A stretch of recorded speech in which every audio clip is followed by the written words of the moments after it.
अस्सलाम नाज़रीन, बहरान टीवी में भली कार मां मुबशर सोलंगी। सबका पहिरीं एक नज़र हेडलाइन ते। जिद्दा में OIC जे परॾेही वज़ीरनि जो इजलास। इसराइल पारां सोमाली लैंड के तस्लीम करण वारे मसइले ते गौर वीचार। पाकिस्तान पारां नायब वज़ीर आज़म इसहाक डार शरीक। परॾेही वज़ीर इसहाक डार चयो आहे त पाकिस्तान सोमालिया जी ख़ुदमुख्तियारी, वहदत ऐं इलाइक़ाई सलामती जी मुकमल हिमायत करे थो। इसराइल जा क़दम आलमी क़ानून जी भञकड़ी ऐं ख़िते जी सलामती लाइ गिणती जोॻा आहिनि। इसराइल जे अहिड़नि क़दमनि जी मज़म्मत कयूं था। इस्लामाबाद में सिलेंडर धमाको, घोट कुंवार समेत 6 ॼणा फौत, 9 ॼणा ज़ख़्मी। शहर जी G7 वारे इलाइक़े में गैस सिलेंडर फाटण सबब इमारत मलबे जो ढेर, घोट कुंवार समेत 6 ॼणा अजल जो शिकार। रेस्क्यू टीमुनि वाक़े वारे हंधि पहुची वियूं।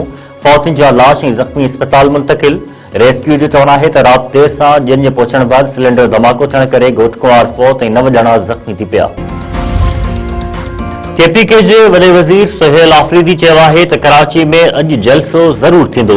हैदराबाद खां वापसि ईंदे रस्ता रोकिया विया। सिंध हुकूमत इजाज़त ॾिए या न ॾिए, पर जलसो हर हाल में कंदासीं। सिंध जा बाशऊर वकील ऐं सुञाण धुरियुनि समेत आवाम तब्दीली चाहे थो। सिंध जे मुख़्तलिफ़ इलाइक़नि में कोहीड़े जो राज।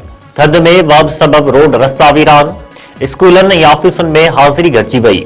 हैदराबाद में पुरख़ास, बदीन, लाड़कानो, नवाब शाह, घोटकी, नौशर फेरोज, दादू, जकाबाद, सखर, शिकारपुर समेत मुख़्तलिफ़ शहरनि में कोहीड़े सबब घरनि ताईं माण्हू महदूद थी विया।